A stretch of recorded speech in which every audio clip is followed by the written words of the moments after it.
Right, good evening everyone, and welcome to this evening's meeting of the O&S Committee for Services. My name is Councillor Carol Coburn. I'm the chair of this committee. On my right is Councillor Philip Townsend, who is my vice chair.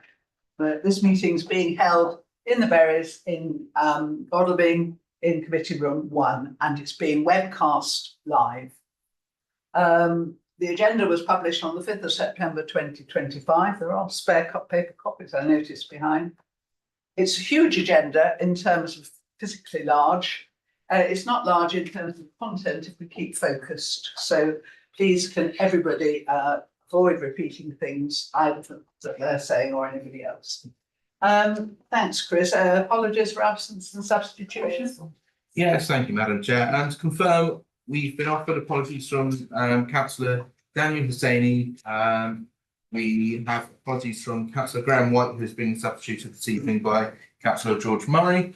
And we also have apologies from Councillor David Munro. Thank you very much, and welcome, George. Thank you. The minutes, they were very difficult minutes from the last meeting, and I think we have to thank the officers for managing to make them at all manageable. But they are long and they're on pages 5 to 20. Are you content that we approve those minutes? That's a fair record of that very long practice meeting we had back in June. Do we have any declarations of interest, Chris? None that have been received in advance. Anybody have any interest that wish to declare now? No. Do we have any questions from members of the public, Chris? No questions received from the public. And questions from members? Same again, Madam Chair, no questions. Which brings us to item 6, which is the committee work programme. This could be a moot point, depending on how the final debate goes tonight, but let's just have a quick look at it. It starts again on page 21. You can see that all our remarks on discretionary review went to the executive. Disappointing that, you know, basically they didn't adopt any of them and just went along with the review process that which is not what council voted for. And I hope perhaps council gets another chance in January to have another vote on that. Looking at the upcoming items on page 24, do stop me if anyone wants to come in.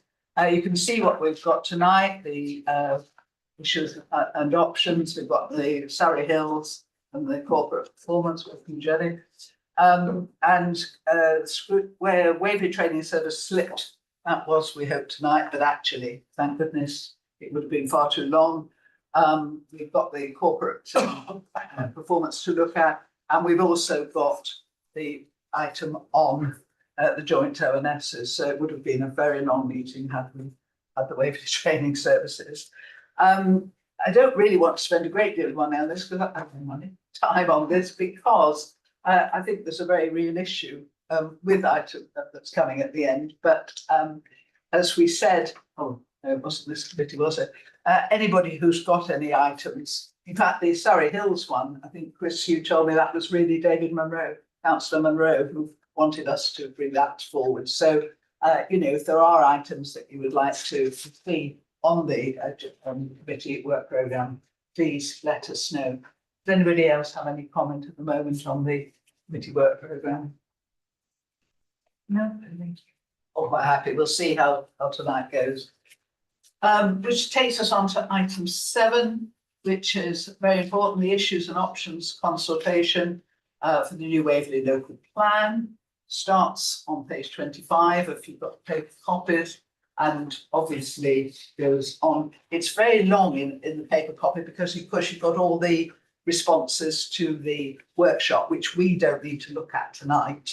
You know, they've been looked at and sort of incorporated. So we're very much concentrating on the issues and options document that's going out for consultation. And who's going to introduce this for us tonight? Matthew? Thank you very much. Thank you. Yes, the issues and options for the local plan, as the name suggests, is actually setting out several planning issues that borough faces and how the plan should deal with them And what we're intending to do is go out to consultation on this document. It was agreed in March by executive that we should go out to consultation in the autumn of this year. So we're asking you to consider it and make recommendations and comments on it prior to executive considering it on the 14th of October. So if it is agreed, it'll go out to consultation at the end of October, 27th of October to the 8th of December. That's 6 weeks consultation. So that's what we're proposing. As you'll see, it is a very high level document. It's specifically targeted to be accessible and understandable to all users, not just to planners. It does contain a vision for the borough by the end of the plan period, which is 2043, but it does not contain detailed planning policies, site allocations, or how much development that we're planning to put forward. So it simply sets out some important planning issues for the borough. You see they set out under the headings in paragraph 6.5 of the report, and then ask some very high level questions if these are the right issues and how the local plan can tackle them. So what you see in front of you will not be the document in terms of what it looks like. But we'll actually go out to consultation. We are engaging a graphic designer to make it look accessible and things like that. So it is much more user friendly. So it won't be what you see in front of you for the purposes of this committee. The consultation itself will follow the way other local plan consultations have been carried out. Obviously contacting all those who are on our database, producing press releases, using social media, but also looking at in-person exhibitions, a launch event, and focused consultation to engage seldom heard groups. Just to finish off though, under the current regulations, the specific consultations on issues and options is not a statutory requirement. It's a discretionary stage that we need to undertake. However, it is part of the local plan regulation. It's quite clear we must invite representations from our communities on what a local plan ought to contain. Now, we will, under this regulation, also be undertaking in about a year's time a preferred options local plan, which is basically the draft local plan in the autumn of next year, as I said.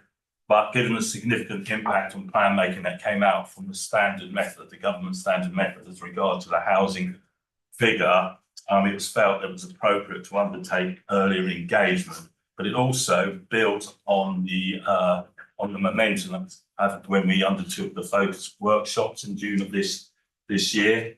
And as Councillor Coleman says, the report itself is accompanied by the document, but also the workshops report by CAG. They're the ones who undertook it in June, as well as the equality impact assessment. Thank you.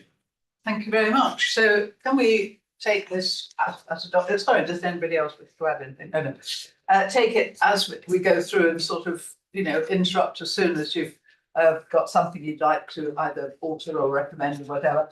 My first recommendation actually was that we thank the officers for this consultation, because as you say, certainly out in the big wide world of Farnham, people are very anxious about what's going to happen, and the fact that they're being consulted is greatly appreciated. So my very first recommendation when I was scribbling them down, that we thank the officers for including this consultation as part of the local plan process. I think it's so important. So if we just flick through the pages, I'm starting, it's page 39 is the sort of in the paper document, but the introduction and context. Anything from page 40, 41, I have a few comments. Does anybody else have any comments on page 41? I don't get a page number on my. No, I know. Try and just work through with me. Numbered sections like Yeah. 11 is options. Yeah, well, we're just going through introduction and context, right? Starting at Okay, so I can't change the numbers. I have, I don't, there are other paper copies, as I say. So on page 41, which is under the spatial contacts, paragraph 110. I think that if you are going to do bullet point descriptions, the snapshots, I think these should be reviewed. looking at the Farnham one, I don't think it actually describes Farnham at all. I can only really speak for Farnham. You know, I mean, they're all different, the four main settlements. They're different historically. Farnham is a group of villages that joined together, and that's why we're so keen on preventing coalescence and why we have such a change of architecture. And obviously, there are similarities with all of them. We all have the historic core. Farnham has 6 conservation areas. I just think, and a lot of local centres. I just feel that if you are going to do a snapshot, you should run them perhaps past the towns and parishes. And certainly, I would recommend that we just review those snapshots of the 4 main settlements. And the reason I say that is because then that's where the emphasis of, you know, where we're going to put these houses. So, my first recommendation from that page would just be that we review the snapshots of the settlements and just strengthen them. And any of the member of this committee who wants to put in a bit about their own, you know, I'm sure the officers would take it. I mean, interestingly, you know, the end of the Farnham one, functionally it has links with centres outside Waverley, including Guildford, Aldershot and Farnborough. I don't think that's what most residents of Farnham would say. You know, it's quite interesting. So, you know, you can see, you know, from doing it from a laptop. So if everyone's in agreement, I would just like to review those snapshots just to make sure that we are giving the people who are then going to make decisions an accurate little picture. I know we're not going to fit everything of all the main settlements. Can I just ask a question, Chair? Yeah. How does all this stuff work, given that our planning consultant working for Farnham Town Council has suggested that we stop doing any further work on our local plan? And yet Waverley are ploughing ahead, spending money. I mean, is this, because presumably we've put ours on hold. Is that right, George? We're still doing some work, some investigative work, but not I mean, So that's why he says. neighbourhood plan. yeah, Yeah, look, the your Farnham neighbourhood plan. plan, I'm sorry, is separate from this, George. Yeah. We are looking at the local plan, but there is an overlap, and I haven't got a recommendation later because of the fact that the local plan is going to go ahead of the neighbourhood plans, but we can't solve that. That's something Farnham Town Council has to solve. Anything on the next pages, the local plan process, that seems to be straightforward. Issues and options, why we're reviewing the plan, all of that strikes me as pretty, I was going to say bog standard, I'm not being rude, but you know what I mean, not controversial. So let's look at the spatial vision and objectives. Yes, Councillor Levine. Yes, thank you, Madam Chairman. There is a thread through the whole document. And what I'm going to say is what I said the other day, and that's about affordable housing. I'm afraid in this document, we're raising expectations by asking what people want. I mean, there's a whole lot in it for young people and all sorts, but we can't deliver it now. And I'm not quite sure what we can do in the future, because it's not our problem. No. It's the problem of the planning and the developers that are coming back with these blasted viability studies. I know you mentioned Yeah, viability. well, I was going to say, I mean, all we can do as an authority is put forward mechanisms that will deliver it. I mean, the fact that 1 or 2 don't, but can we just go through and look at the vision at the moment? That's why I brought it You up. know, It says quite clearly, new home inflation, jobs, et cetera, et cetera. But for people, we can't deliver it. I don't, yeah, let's just go through the vision and see if we can put something in that fits in.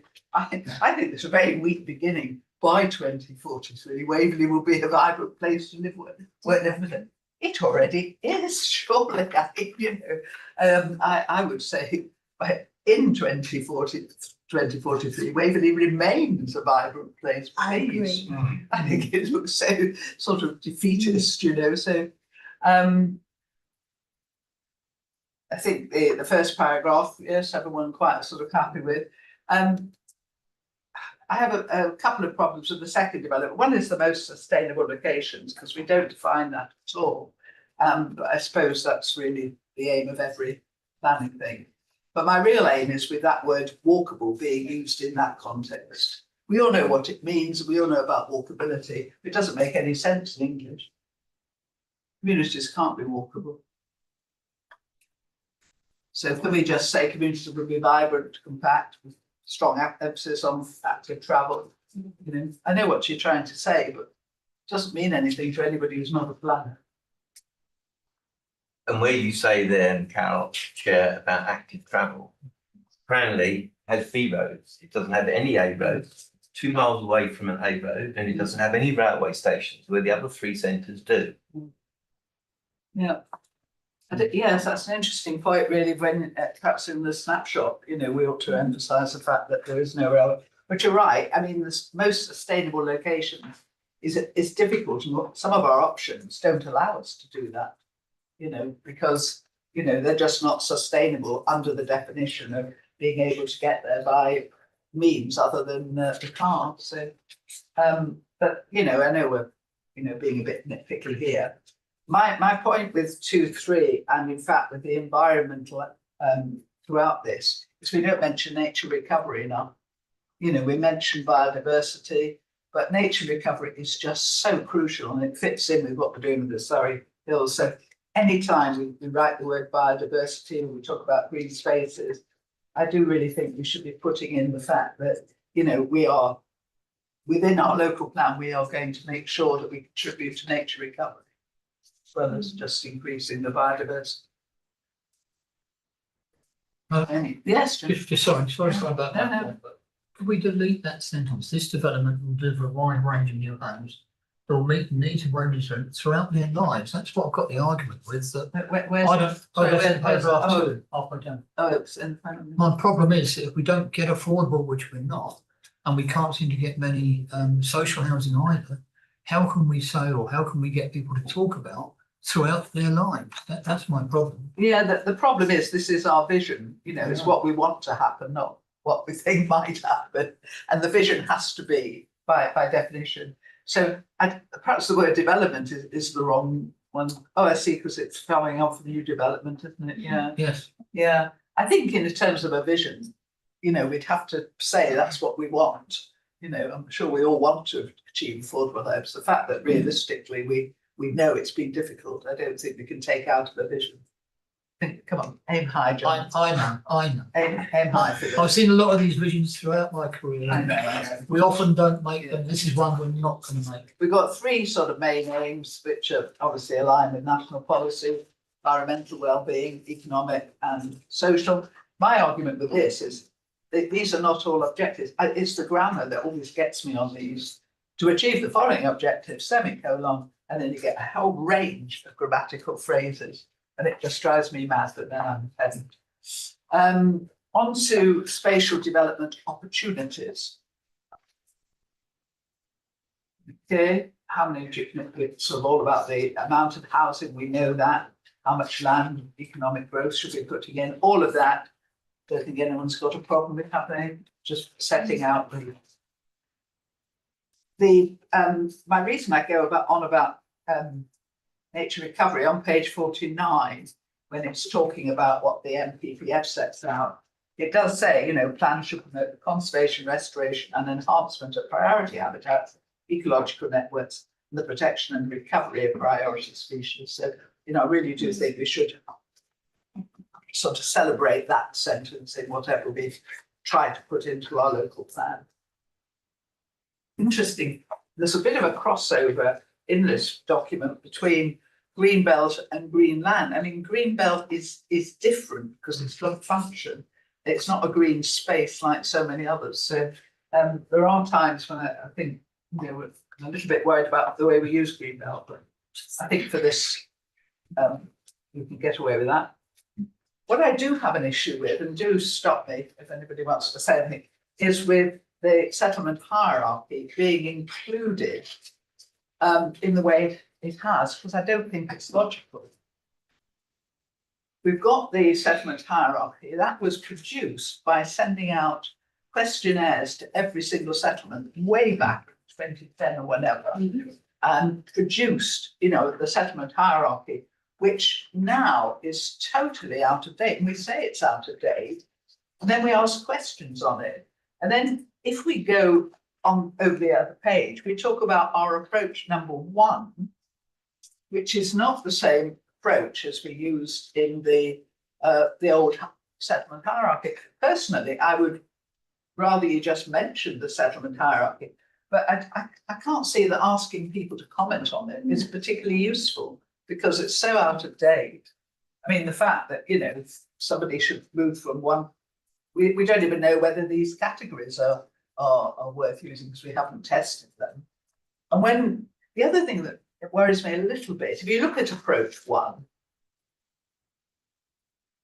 I think we've got to put in the fact that we're dealing with brownfield sites, haven't we? Yeah.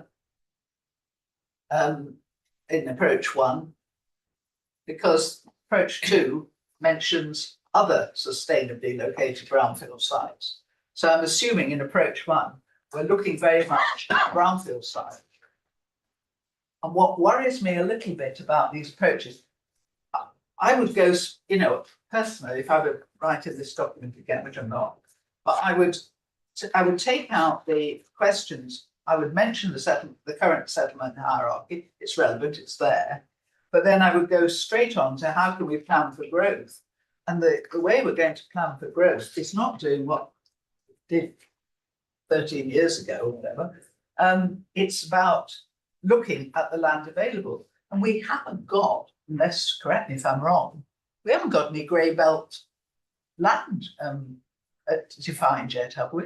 We haven't done it. Have we done our green belt review? That's being done at the moment. It's being done, But I mean, because in the approach number 1, which is great, I have no problem with that. Surely we're dealing there on brownfield sites, aren't we? Yes, because we're talking about developing within the 4 main settlements. So I think we should clarify that we are talking about brownfield sites there and perhaps grey belt land. But until we've done the, you know, the review, we can't say how much would be. So it's we're a little bit cart before the horse there because there may well be larger ones, but we'll see what comes out of the green belt. Do we have a timetable for the green belt review? Yes, we do have a timetable. We're looking to get some work back to us by the beginning of next year initially, but there'll be some more detailed work which will take us probably into the spring of summer next year. It's just really the amount of work that's there. So there's sort of 2 stages with regard to it. Yeah. That evidence gathering. It's just we've got to use everything we can possibly find, haven't we? Let's be honest. Personally, I would miss out the spatial strategy in terms and go straight to approach 1, which is to me a very sensible one, which is to look at developing on brownfield sites in the 4 main settlements, and also seeing, you know, where in the other villages that sort of land is available too. Because in approach number 2, where it says other sustainably located site, we're looking at the larger villages there. So, you know, we're sort of makes more sense to stress the brownfield there and then use the word ever brownfield here, doesn't it? Everyone quite, does everyone understand what I'm trying to say then? I mean, if you disagree, I do, Carol. Yeah. Chair. But I guess we are asking for people's views as to which of these settlements have changed. I mean, presumably we're doing our own work separately. I think, but yeah, that's a really residents' good point. views. This is a document to go to residents and ask them what they think.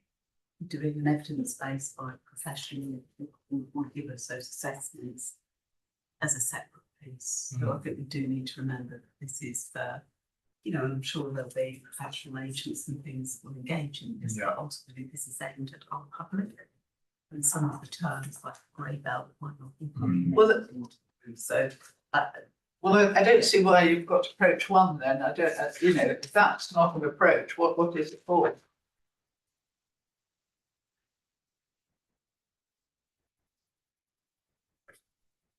which is an approach, but I just think it's putting it into context of what this document is doing and then what it isn't doing. Well, is approach 1 then not do the same as we did before?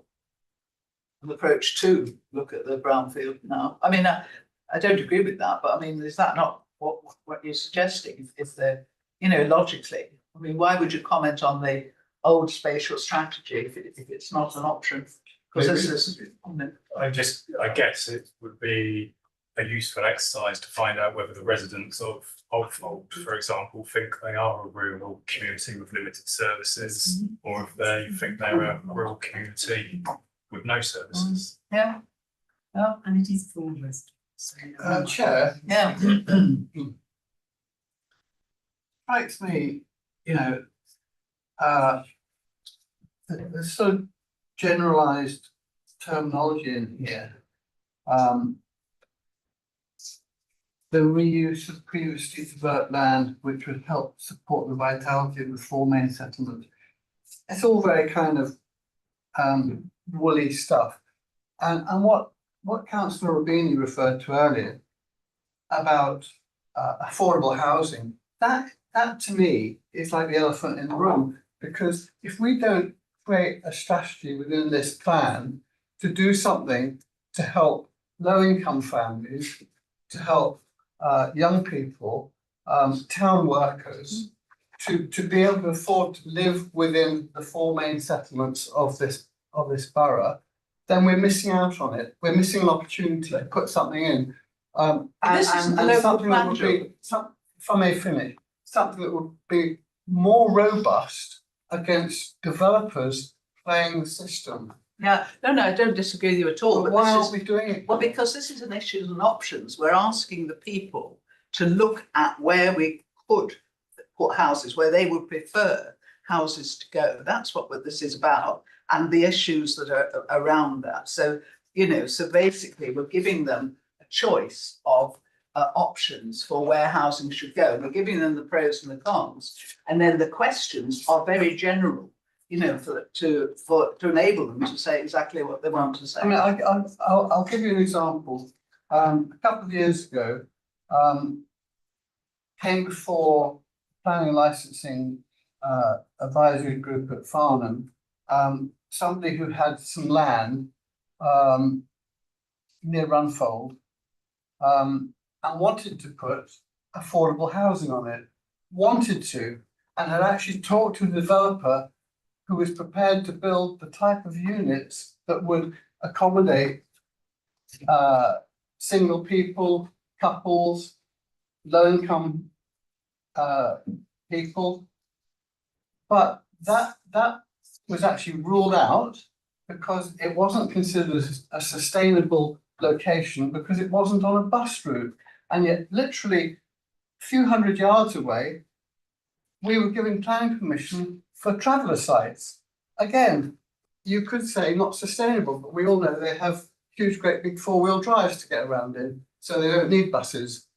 But for young couples who might, or young people who might be working in the town, keeping our town thriving, we talk about thriving communities, they won't be thriving if we don't encourage young people to live in them. I couldn't agree more, George, but we've got to focus on what this is, which is an issues and options document. And there are 5 approaches as to where we can put as the maximum number of This is houses. going to go out to public consultation, right? Just on the issues and options, not on the local plan. We'll have further consultation. But this is, where do the residents of this borough want to see housing put, and how much do they reckon we can put there? Well, perhaps we should open it up a little bit more to those locations and sites. And I know Greenfield sitting there potentially ready for development for low-cost housing, which. But they can put that, they can answer that. The questions are so general in places that people have got a chance to answer that. That's the whole point. The questions are superb because they are so open-ended. So how will this consultation work? Will it be a questionnaire that comes through everybody's letterbox? They won't do that. I presume it'll be online and Other places. other places, paper Yeah. copies. And it says so somewhere in here where it'll be. Libraries. Yeah. So we've got 5 It'll miss approaches. most people then, probably. Well, you know, It'll miss you'll a have lot of to. people. Yeah, but I mean, that's, you know, just one of those things, isn't it? We'll have to make as much noise about it as councillors as we can. But we've got 5 approaches. Can I just add just a tiny bit of background information, just a wee bit, which might help George. Well, not if it's on what he's talking about, Well, because it's not, it's you know. just so that he understands that this is just a high level. It's not a statutory step. It's something that we've chosen to do. It's very high level. It's just about identifying concepts that residents would like to see, the concept of where they would like to see development go. So it's a bit like a workshop, you know, a step on from the workshop. It's not looking at individual sites or individual sustainability or anything like that. It's just looking at the concept of development in the different approaches that are outlined there. So there's 5 approaches outlined, and is everyone quite happy that those are the 5 that we should put out? As I say, if you want to keep the, Yeah. sorry. Just a question on approach 3 actually, and so the option to expand 4 main settlements and the larger villages. I just wonder whether grouping the larger villages in with 4 main settlements is the right approach. Because clearly the towns have stronger infrastructure, services, transport links. And from what I remember at the workshops, I think we explored the 4 main settlements completely separately. So just wondered why we've decided not to consult on or test that separately. I just think it would give us a better steer. We are, if we're going to keep the hierarchy in, because they can answer their question there in the hierarchy. You know, because that's what the hierarchy did last time. Yeah, but I you guess somewhere like Elstead, Chiddingfold, the definition in the hierarchy, you would put them in there, but I just feel it's. I would have a approach 3A that is just Cranley, Godalming, Hazelmere. But you can put that when you do your reply, asking everybody else. You know, remember that, read the questions, because the questions are, you know, really. Within the settlement bound, sorry, but approach 1 is, but within Can the we just settlement keep boundaries. one isn't it? meeting, please? But there isn't, the approach 3 is expanding beyond the settlement boundary. And yes, people can, I just think it would be helpful if there was an A, which is 4 main settlements, and a B that is the settlements and the larger villages maybe, or at least a question saying, a prompt to say, do you think it's appropriate that the larger villages are included within approach 3? I think if I can just come back on that, consultation questions on the end of that section, I'm obviously ask if there's any pros and cons that we've missed on the approaches above, and also any views on the approaches. So it would be within those questions, because there are also a number of permutations that you put forward. We're obviously trying to keep this as user friendly and keep the number of options to a manageable amount. So I think the opportunity is there to question that as exactly what you're doing through the responses. Yeah. I think that, you know, to look, Councillor, I'd like to move on from this if we could fairly soon. Just to pick my chair. I mean, the third approach and the 4th approach, I mean, with both of them, if you're extending or expanding smaller villages, I think the whole concern would be the infrastructure to these. Because, I mean, that, you know, it's all very well having extended with the infrastructure struggling as it is. Yeah, but you know, that again is what the questions are for, because I mean, I'm assuming people are going to write screeds on why it shouldn't happen everywhere. I mean, this is the whole trouble. You know, we have to put houses somewhere, and we have to be able to identify land that can take houses, and we have to justify you know, where we're putting them, and if we can't put that number, we have to justify it, you know. So, you know, it's important that we do analyse, you know, the possibilities. Can we move on to after the local designations, which come afterward? Well, the national designations and the local designations, just to clarify for people. I don't think there's anything that we need to say there. Matthew, you said it's going out to somebody, so there will be a clearer map where we're on this. Yes. Good, because that was something I did have. The one thing that, and this goes back to something that George said, on what I've got as page 63, where you've got the local designations, you've kept the Godalming hillsides, Frith Hill and the Hazelmere hillside, when the Farnham Neighbourhood Plan was made, BE3, which used to sit, the well-wooded hillsides of Farnham, which used to sit with these Godalming hillsides, became FNP8. Now you've changed the end time for the local plan. Farnham Neighbourhood Plan now, FNP8 will not apply. So can we look again, please, at the old B3 ASCQ, which is now FNP8, because it has the same status as the Godalming hillsides, Frith Hill ASCQ, and the Hasmere hillsides. It used to sit down with those until FNP8 came along. And I would like that looked at, because I would hate that land that's designated under FNP8, which will, as I say, lose all its value very soon, because originally the two end dates were the same. If you could look at that again with a view to protecting that land, which, as I say, is which brings us on to the other thing, I think, the Farnham Aldershot strategic gap. I know we did a sort of survey on it last time, but you haven't mentioned it in the consultation questions. And I think you said, you know, well, we're going to have a look at it, but I do think it should be included in the consultation questions with the Hasmere hillside, Godalming hillsides, and because the local people know about the strategic gap and also what's in it. So I think that should be in there. Anything else on local green spaces? The others, all my things the same, putting in nature recovery as many times as you can. Yes, Councillor Rubino. I'm just going to page 65. Yeah. Which is consultation questions. What are the key mechanisms we should use to achieve benefits for the environment? Is that too wide? It's a huge question, isn't it? I just don't know how we would narrow it down, but. No, I think leave it vague and hope that we get such an intelligent answer. Yeah, it does seem very vague. Yeah, I think, you know, it's important because of how important people find the green spaces, that, you know, everything to do with the environment and the greenness of the borough is so important, green and blue infrastructure. And we do hope that, you know, the people that actually know about these things will put in some good responses, I presume. Anything else on the page 66?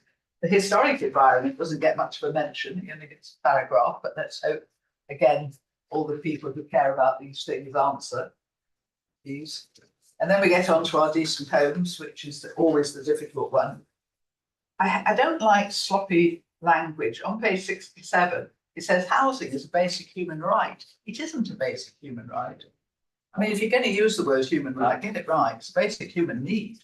But I wouldn't say it doesn't come under the basic human rights at all. But it is certainly a key priority for us. I'm not arguing at that. Anything on the housing? I mean, it's one of these difficult things. They're asking questions that, you know, as you say, George, we hope that it will answer the issues. But I mean, you know, what we're trying to achieve it's not necessarily what we will achieve, but this is what we've got to aim for, isn't it? You've got questions here about specific sites not allocated, so you've got your chance to put in comments on other sites that you think are not being maximised. Anything on housing? I'm not going to repeat. I was going to say, I think we all agree with you, Councillor Vidi. Sure you do. You know, but we have limited mechanisms, and you know, we have to go for whatever we can maximise. Transport links, again, we all know that they're not keeping up with development anywhere. But again, we've asked if people any way that they can do to support and encourage sustainable modes of transport. Has anyone found a way yet to get people, old people on bikes? Because I am. But Farnham.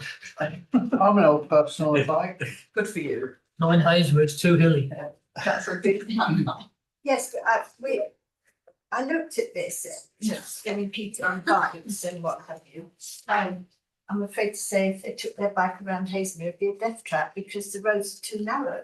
And it is quite frightening is seeing people that are going past lorries and that. There's just no way of making cycling very accessible in the town and around the centre. Yeah, I mean, we've got which areas or routes in Wales would you think experience the most severe transport or traffic problems?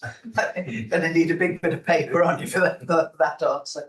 I mean, we know it's a huge issue, and we know that just infrastructure generally hasn't kept up with what we've already built. Yes. Can I say what's happening in Hazelwood in particular? You can travel north to south, buses, trains, you've got everything. But like training, I think, you can't travel opposite directions. You're stuck. And of course, we rely a lot on other counties nearby where the bus route might start or finish, when the train starts and finish. It's a very difficult thing to know how you actually get ideas in when there's no transport there whatsoever.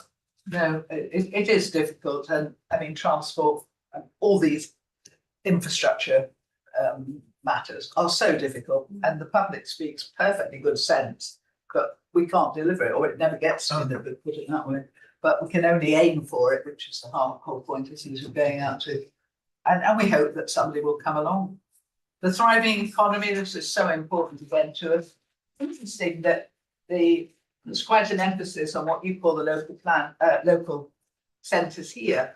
There's local centres within towns, certainly, within Farnham, there's local centres, which we, want to, and I'm sure the other towns have got it as well. So I think it's important that we support the local centres wherever they are, not just the ones that we've mentioned, but, that local centres, especially in times of bad weather, are an absolute godsend. So anything we can do to encourage,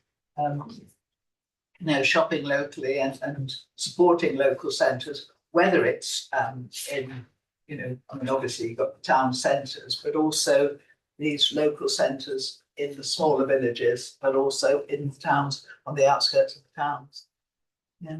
Can I say something on that? I mean, I can't remember which bit I left it in here, but they were talking about, the fact that we're losing shop fronts because developers are coming along and they're buying up and they're putting flats in.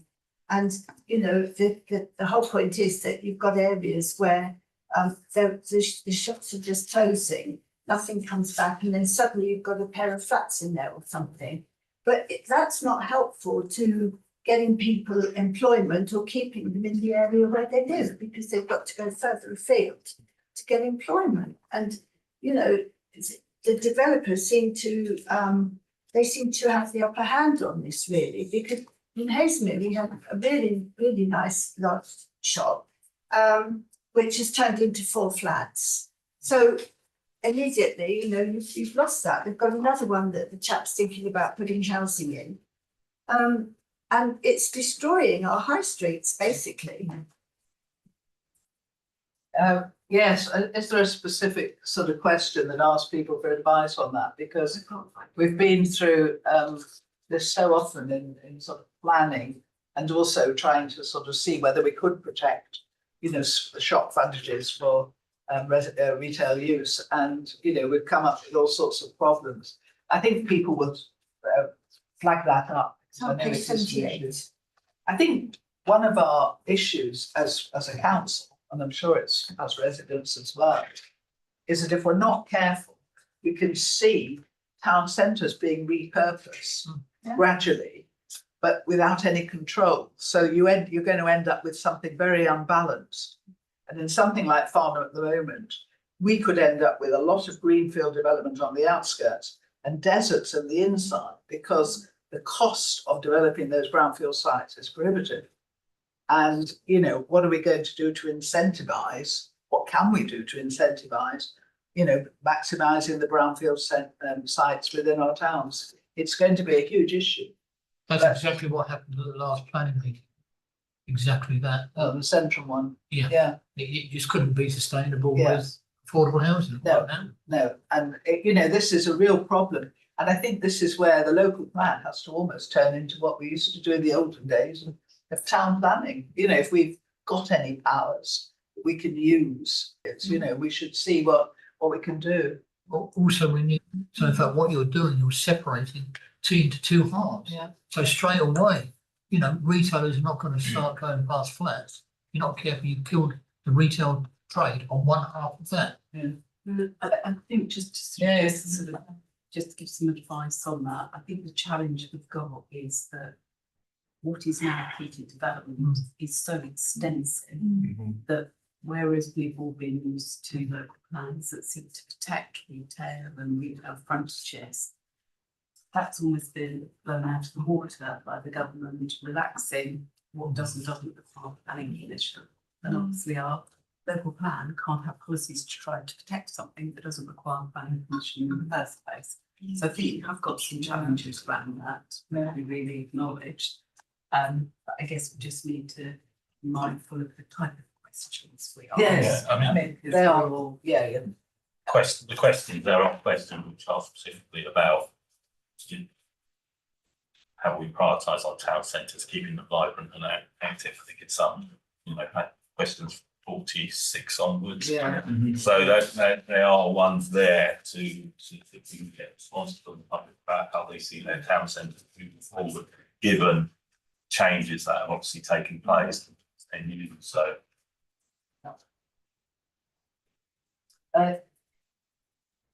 the only thing a final sort of little query I had was sort of already mentioned on page 87, where you talk about the outside of the main towns, local centres and shops. I would like to include outside and within the main towns, clusters and shops, because you know they are so important. You know, when it snows in the Bourne, you walk to the Bourne stores, you don't go any further, you know, and I'm sure that's true across the. I think you know it's important that we try to protect as many of these retail areas, bearing in mind what Claire's just said.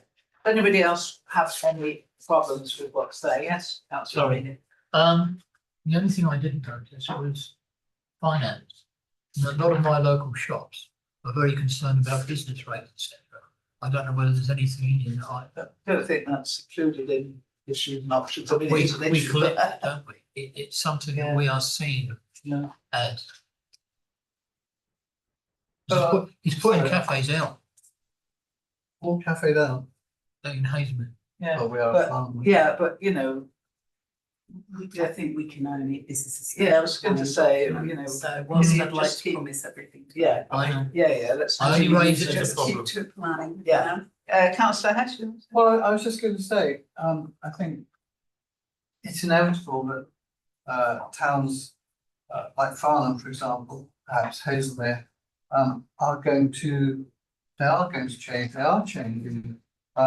We're getting conventional retail shops turning into restaurants which are morphing into nightclubs and causing problems to residents, which then involves our environmental department here having to go and do policing. I mean, I've been called out at 10 o'clock on a Saturday night to listen to the noise levels of what was a shop, is now a bar, booming out bass and keeping residents awake at night.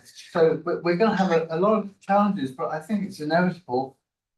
And I don't know that there's anything that you can do to stop it. Because otherwise, if somebody referred to the towns becoming a desert, we don't want that either. No, We want them to have the lights on. It's going to be difficult. And the jolly old ward councillors in the future are going to have to cope with it. well, can I just move on to the sort of getting towards the end of the questions? So page 94, 57, 58. We do talk a lot about the green space that we have within development and other things. The one thing that we are short of across the borough, as far as I know still, are sports pitches. Can we really put something in our local plan?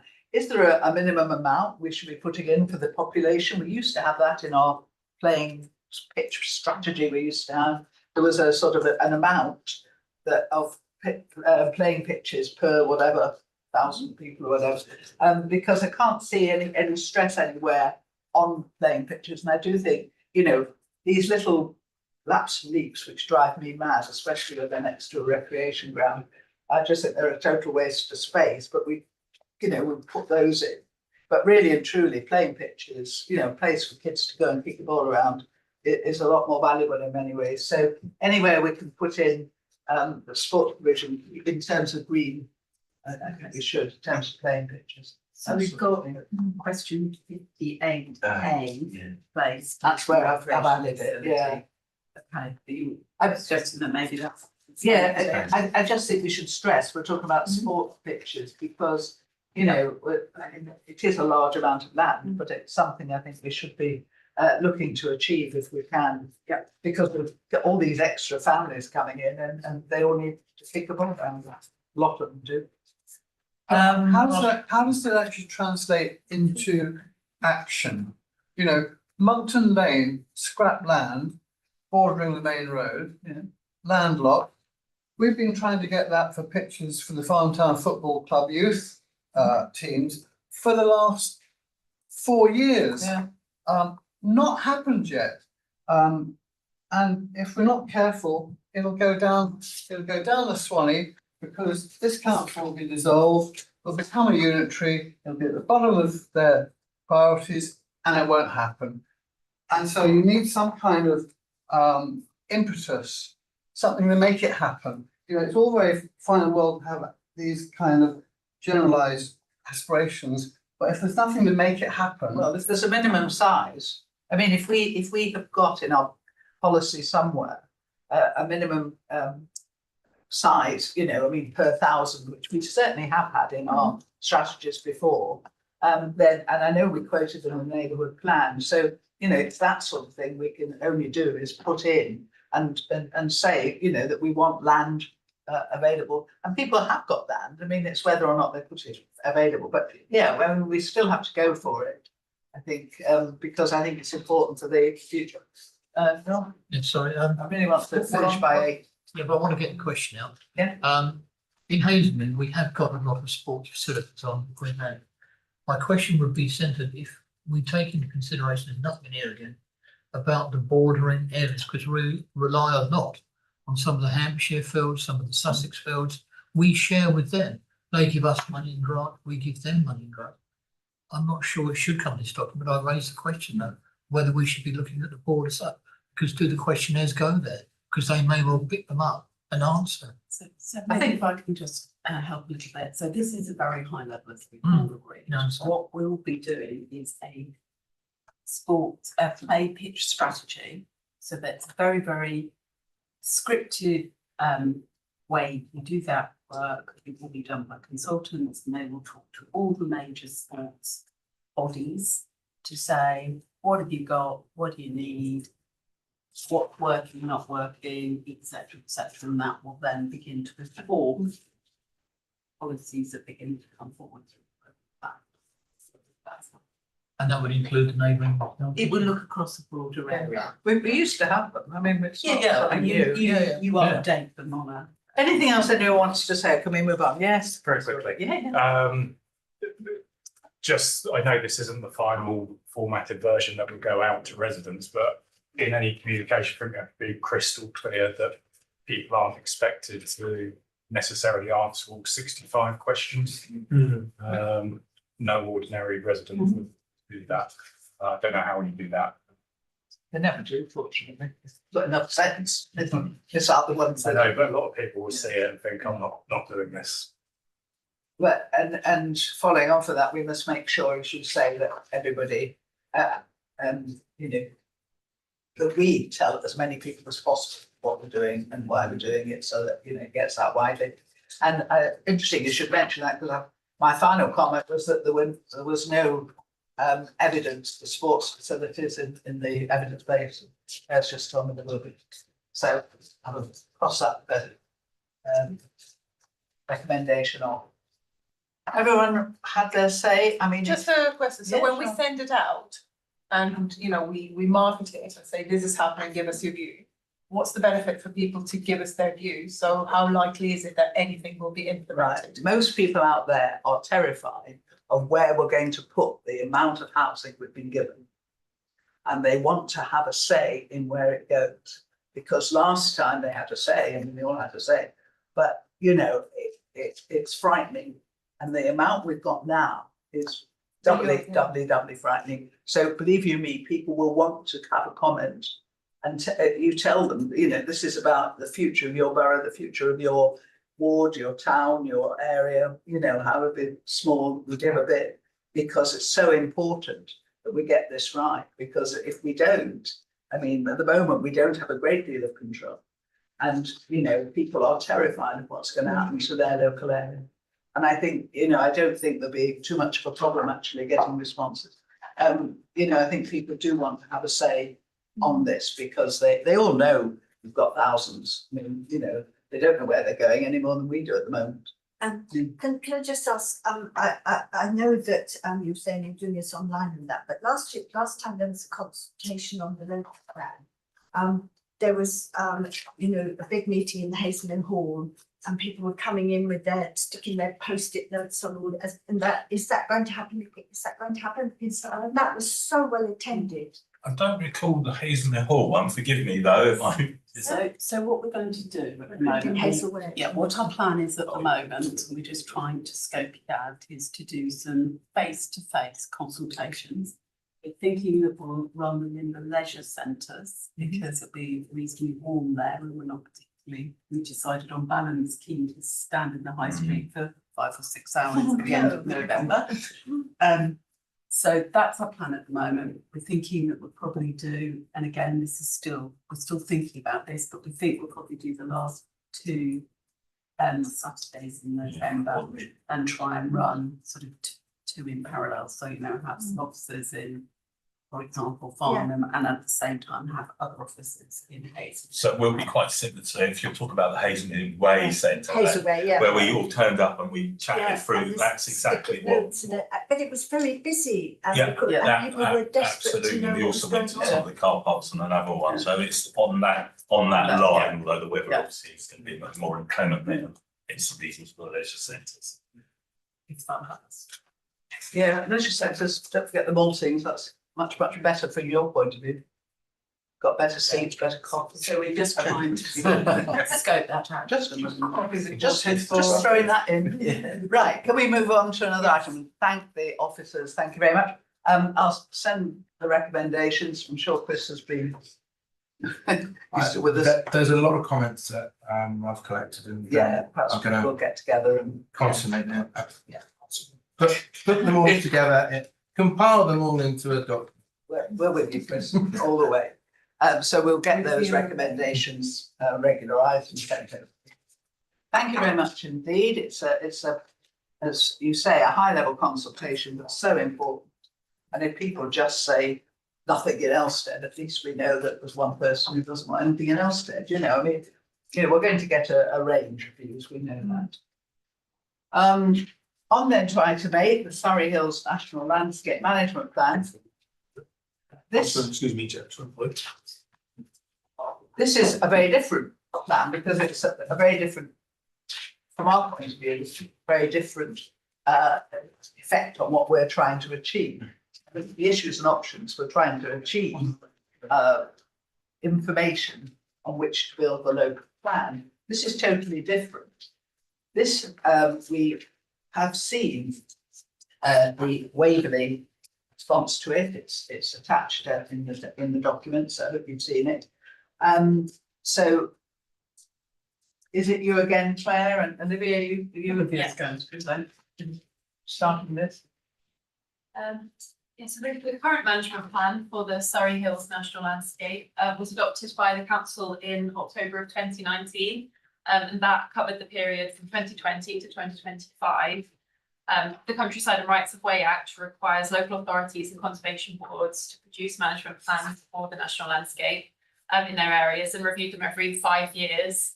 As we've now reached the end of that period covered by the current plan. It's been reviewed as required under the legislation, and a revised management plan has been prepared for the next 5-year period, covering 2025 to 2030. This has been prepared and consulted on by officers of the Surrey Hills unit, alongside the Joint Advisory Committee known as the Surrey Hills Board. This has been with the input of other local authorities within the national landscape, within the Surrey Hills National Landscape. the management plan itself is required to be adopted separately by all of the relevant authorities covered by National Landscape. The main change from the previous management plan is the development of a 75-year vision and strategic priorities on the themes of climate, nature, engagement in the natural environment. For planning authorities in particular, the key part of the management plan is part 4, the policy framework. Another aspect of the revised plan relates to the Levelling Up and Regeneration Act, December 2023, which imposed a legal duty on relevant authorities to actively seek to further the purpose of conserving and enhancing the natural beauty of national landscapes. And the duty has heavily influenced the content of the revised management plan, which now stresses the importance of avoiding harm to the statutory purpose of the national landscapes, and requires a proactive approach to explore how best to achieve the statutory purpose. Oh, thank you very much. Interestingly, I just reading my sort of scribbled recommendations, and they follow more or less what you were saying, because when you read this document, the first 3 parts are lovely. I mean, very, informative.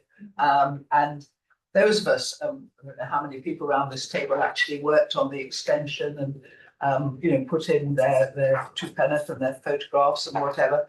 Those of us who worked the Surrey Hills for a long time, obviously, really, it's something to treasure. I mean, it's a national landscape, but it is so vital to our borough and all parts of the borough for different reasons. So you use the phrase adopt for the whole plan. Is that something? Because when I wrote that we welcome the draft document and endorse it, but the first 3 parts I was going to treat separately, but obviously I'll be corrected by you when we come to the endorsement, because the first 3 parts are really for information and, as I say, very good. But when we get to the policy in 4, then I think, this is where we as a borough have got to really step up to the plate, as it were. So if you look on page 57 of the plan, and page 261 of all your papers, it's the policy framework, part 4, that we're looking at. And really, when you look at all the aims of the policies, there's nothing that this borough shouldn't be working to help Surrey Hills achieve. If you look at all the policies, not just the plan. I mean, if you look at the artistic and cultural heritage that defines the distinctive sense of place within the Surrey Hills, is recorded, protected, managed, and celebrated. I mean, why wouldn't we, as a borough, want to do that? So I really wanted to sort of strengthen the fact that these policy aims, which are outlined in part 4, are incorporated into all our relevant documents. Is that a reasonable recommendation that everyone can get behind? I mean, the more I read them, the more I was impressed with what they were trying to achieve. So much of what they're doing, even if we're just on the periphery, the aim of what they're trying to achieve is just so beneficial to the borough as a whole. The planning ones, which start on page 67 of the actual document, or 271 of the page, which is the planning ones. And obviously these we should adopt wholeheartedly again to make sure that what we're trying to achieve in development. So I think we should adopt, welcome, endorse, whatever, wholeheartedly the first 3 parts, but also all the policy aims, and especially the planning policy aims, because they are just so important. Anyone have a problem with that? And if you read the way they've phrased it, I think it's so good. And I hope we can put as much of it into our policy documents, all our policy documents, but obviously the planning ones, any of the others that are relevant. We've got a chance now, as we're completing a local plan, to really incorporate all the recommendations that are in the planning. And the policy, the main policy aim of planning, it could be, again, anything anyone would disagree with, development conserves and enhances local character and the environmental quality of this nationally important protected landscape and its settings. So, once again, who would argue with that sentiment? So everyone was quite happy that we adopt wholeheartedly, or whatever the phrase is, endorse. Yeah. And then in the final part of it, after some of the policy aims, transport, I always think it's very difficult for us, but we'll do our best. Back to the. But the woodlands and hedgerows, I thought was, really important. We incorporate all of that. And then the delivery strategy, we are specifically mentioned in that, not as a borough, but specifically mentioned because, as Olivia said, we have a duty under the Levelling Up Act, to seek further the purpose of the designation when carrying out our functions. So we have to bear in mind what the Surrey Hills National Landscape is trying to achieve. So definitely we must play an active part in this one. I would think it's a recommendation. We can't just, it's not a tick box. This is something that, we really must incorporate. And wider than that, I think we should be endorsing and raising awareness of that charter. Again, it just makes so much sense when you look at what we've looked at for issues and options. The Surrey Hills Charter, it's just exactly what I think most of us would write if we were writing a charter. So does anybody have any further comments on this, or can we just adopt it as superb? I think it's a great improvement actually on the last one. I mean, I thought the last one was pretty good, but I think the vision and the strategy, I think it's really a much more focused perhaps document. And if we can use the planning section, well, the last two sections really to inform our documents, I think we would do very well to. We would achieve good standard of development. Anybody else have any general comments or specific comments on this document? No, I think it's a very good document. Really, Next one. it was a pleasure to read, wasn't it? So often you start reading a document. But I don't know how many people were involved in the extension and working with the Surrey Hills? No? Just me taking photographs, was it? No, there was a very high response to that. I mean, obviously, there's a number of series of consultations, which is the analysis is actually out on the National Landscapes website. The analysis. Moving on to the next stage, which we should know more about because by the end of this week, they're reporting to the board. Oh, that's good. But this is purely on the extension, obviously not on. Yeah, it's not on this, but I think it's because we see the good work and the beneficial effect of the Surrey Hills on our borough was why we were all prepared to go out and take photographs and measure things and whatever to contribute to the extension, because there were one or two, certainly in Farnham, a bit down to Dockenfield, was just such a natural extension. Sadly, we lost part of what we wanted to achieve east of Farnham, but I think it's to have this national landscape so close and one that we can work, with closely with the board. Yes, Sean. I was just going to say that in Hazelmere, probably seen it at the railway station, gateways in the Southern Hills. And every person that comes on that railway will see that and actually come there so that they then walk directly into the hills. So We'll be getting new signs.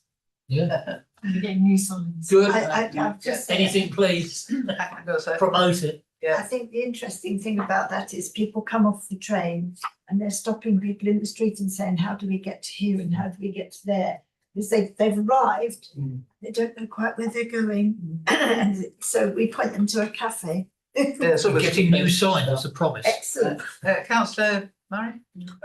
Matthew, it might be a little bit late, but reading your letter to them, saying some suggestions for and where you've mentioned number 4, the need to ensure the impact of increased levels of traffic and any expansion of Gatwick Airport is not detrimental. I would have also perhaps added Farnborough as well, because it impacts the Surrey Hills quite dramatically as well. Not dramatically, but it could, and I think they've there's another planning consultation, I think, about Farnborough. So maybe Gatwick and Farnborough airports, maybe put in, yeah. Oh, just to clarify, the document itself, the management plan, does reference Farnborough Airport as Yeah. well as. Okay, thank you. Right. So is everyone quite happy then that we adopt this document and say obey its strictures, but really do our best to deliver the policy that they want, and also as I say, I'll send my scribbles to you so we can work that out. Thank you again, Claire and Olivia, and my paper is written there as well. Can we move on now to item 9, which is the corporate performance report? Jenny, are you going to? Yes. Thank you, Chair, and good evening, councillors. So the report before you is the report for Q1 of 2025-26. The indicators which this committee scrutinises include a more sustainable borough, a more prosperous borough, and a more inclusive borough, which can be found from pages 309 through to 327 of your agenda pack. Early in summer, we reviewed the KPIs which we were reporting on, and we included an informal session with both overview and scrutiny committees. You'll notice there are a number of new KPIs included in the report.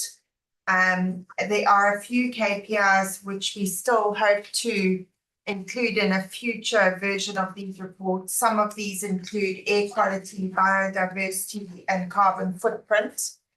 Due to time constraints, we weren't able to pull those together for this report. And in addition, we plan to include further background information and context. For this report, we were fairly tight on timelines, so we were limited in what we could achieve. I'm happy to take any questions you may have, and if I'm unable to answer them, I'm happy to come back to you with a written answer. Okay, should we start then with page 306, 307, we call it basically the summary of everything. Once again, there's a lot of information in this, as Dennis just really explained, but everything else seems to be green. This is what we had last time. We always say, sort of comment more on the red, but we have a lot of information only, and we do have some benchmarking which people may want to comment on. But any comment on the overall theme, because it's looking fairly healthy for the bits that we're in charge of. Moving on to page 308, 309. Anybody any comments they want to make on that? Can I ask a question on the recycling or the food waste and stuff like that? Now that they've, they're saying people can't put food waste in their dustbins. Has there been a noticeable uptake in the bins for recycling food? So I'll need to come back to you on that. I'm not sure when that came into play, so I would need to find out when. So quite a few weeks ago now, but there were stickers put on the bins to say no food waste. So it may be that comes out in Q2, so it'll be interesting to know those figures for the next quarter. I haven't noticed that many extra food bins being put out since the thing. I just wondered how they would deal with that, you see. Because if people still continue to put their food waste in the dustbin, in the black bag, I just wondered how they would deal with it, because you can put a label on a dustbin saying don't put stuff in here, anything food waste in here, but how do you cope with it? Yeah, Jenny said it will be interesting to see if we do have an issue in the next set of figures, because at the moment, obviously, everything's looking hunky-dory. But that would be interesting to monitor that. I will come back to you with an answer. Yeah. I must say, when I first saw these long lines of reds and greens, it took me a bit of time to work out what was going on. And one or two of the wiggly ones up and down, are quite difficult. But I did find the benchmarking really very, very, very interesting. So page 309, anyone have any comment on the recycle, reuse or composting? Waverley, as you can see, is doing reasonably well by standing here, so no problem with that one. Refuse and recycling bins missed. Julian isn't here, but I won't get a fit of the giggles tonight. Any comments on missed bins? I must say our food waste bin was missed, but I did report it and they did come and so that was good. We can't let our food waste be missed because the fox then gets it. Let's stick it as high up as possible. They're pretty athletic foxes to get up to. Any more on waste bins? Fire tipping? Any comment on that again? Took me a bit of time to work out these. Did we have these last time, Jenny? Am I just No, you being- didn't. That's all right. I have changed the presentation of them, Yeah, so to try and give you a clearer indication of when things are going up and down. So I am interested to hear whether it's just that you need to get used to the change or whether you don't really like the presentation. Well, I think it's good. I think so too, yeah. It just took me by surprise, when I Yeah. sort of, because I looked at as you do at the summary, and then I was expecting more or less the same sort of blocks of colour as we had, and suddenly it was a different colour. And to begin with, I thought I was reading the other O&Ss, then I realised it's just the way. No, once you get to understand. Yeah, once you it, understand, I think it's useful to Yeah. see when it's going closer to the amber, the red, how Yeah. far how Yeah. deep we are into the green, Yeah. that Yeah. kind of, or Yeah. as it may be the red. Yes, I mean, if you look on page, 313, I mean, that's a pretty good example of where it's really helpful to see the changes that, are going on. So, comment on the development performances or applications? Again, so far, so good. And then the benchmarking, as I say, it just took me a bit of time just to work out which one was which, you know what I mean? But once you get it and you get back of it, it's really very clear. Chair, can I just ask a Yeah, question? sure. As new developments come on stream, for example, Coxbridge Farm is currently being built out, 320 dwellings. And presumably the contractor that deals with bins is going to have to up its capability.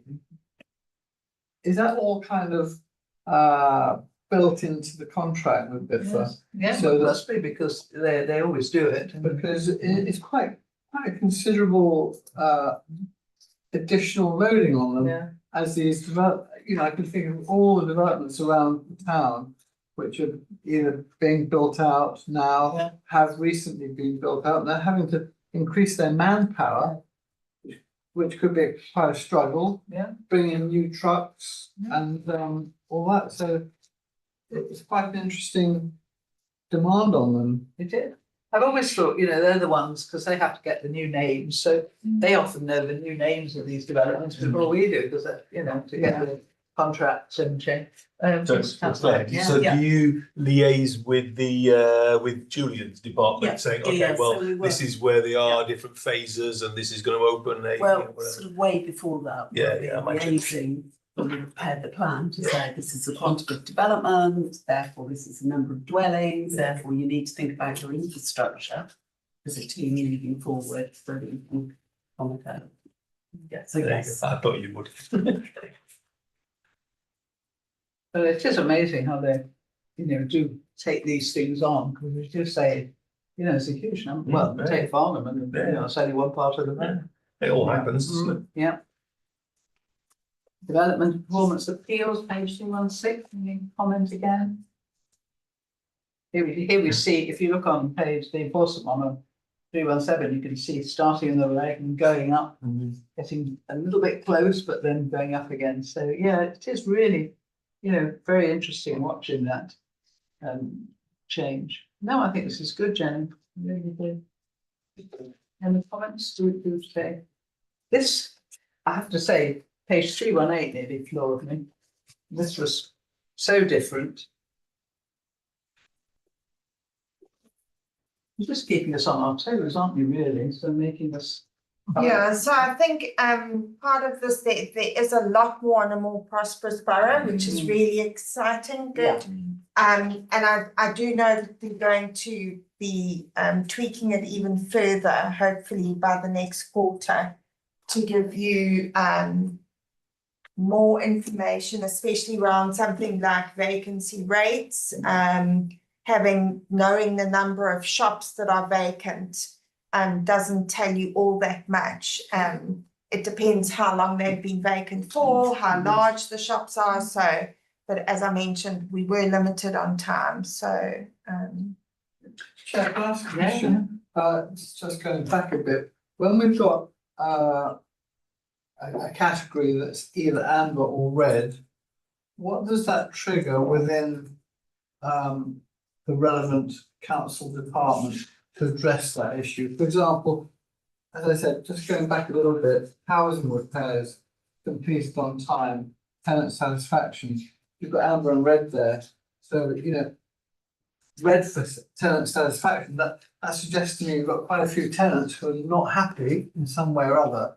So, do we know what's being done to address those unhappy situations, or in the case of housing repairs, to deal with the contractor who's going around fixing? so that is, those, so initially those are KPIs covered by the other committee. Yeah, we don't deal But with I'm that. still happy to answer that. There is a full landlord services board report, which you can find on the website, and that details all that kind of thing around housing. There is a really detailed performance report on the agenda for the Landlord Services Advisory Board. Right. And we do it in detail at we the do. Resources. Yes, it's more Which is time. one of those, Yeah.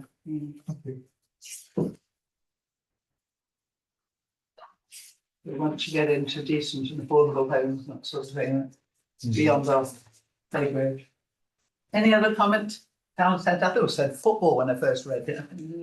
Well, we through this, yeah, Councillor Marion? I'd just like to talk about the footfall and the car parking, specifically in Farnham, so sorry for the Hazelmere Cranley and Godalming people. So I'm just wondering, Jenny, why the footfall and the car parking is not the same timescale. So we're looking in footfall, we're talking December weeks, 3 to 4 those things, and then and yet we're looking at car parking in April, May, June. So it'd be quite useful if we could have them at the same, we're looking at April, May and June for footfall and April, May and June for car parking. I think that would, would that be okay? Is it because the data comes at a different time, or is this? Yeah, thank you. That's really useful. The first thing would be that, as I mentioned before, time was really constrained. Those 2 sets of data come from 2 different departments. Imagine, So it was literally me trying to get the as much information onto the report as I could. Yeah. And now that you've mentioned that, that's a really valuable comment. So obviously the parking, I think this is parking, or is it footfall? I was trying to give as much of a picture as I could, and I think that's probably why the footfall, I gave it to you as broken down as I was given it, to try and see the time periods when there were peaks, when there were troughs. But yeah, that is useful to make it comparable. Right. I think if we want to try and compare it to how the market is going, how's it footfall, what's the impacting in, which is what we probably would look in car parking, where you would also mirror that with footfall. So that would also tell you whether people are driving or whether they're not, whether the car parks are busier, things like that. So I think it would be quite useful to have them the same time period, so you could compare footfall with car parking. I do think there's also some changes in terms of the car parking, how that will be reported to me, because I think they've got new machines going in. Yeah. I'm not sure of the timing of that, and I'm not I'm not promising it for next quarter, but He said October, November time. yeah, I think it will change. At the moment, it's just, as I said, to get some data out there. But yeah, I think we will definitely work on improving how these are presented. Okay.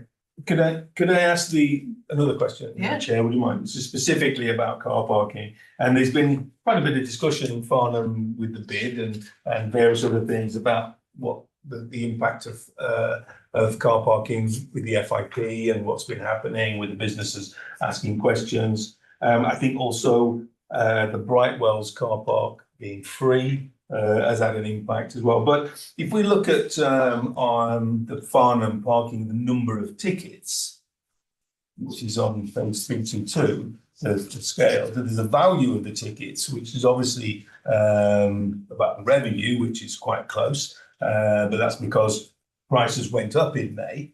But what is quite unusual is that in May to June, the number of tickets is nearly at the same level as 2023. So it went up a lot, and then all of a sudden, from May to June, it's gone back down to 2023's level. And I'm wondering, obviously it hasn't had an impact on revenue because the revenue is the same because the money's gone up, the cost of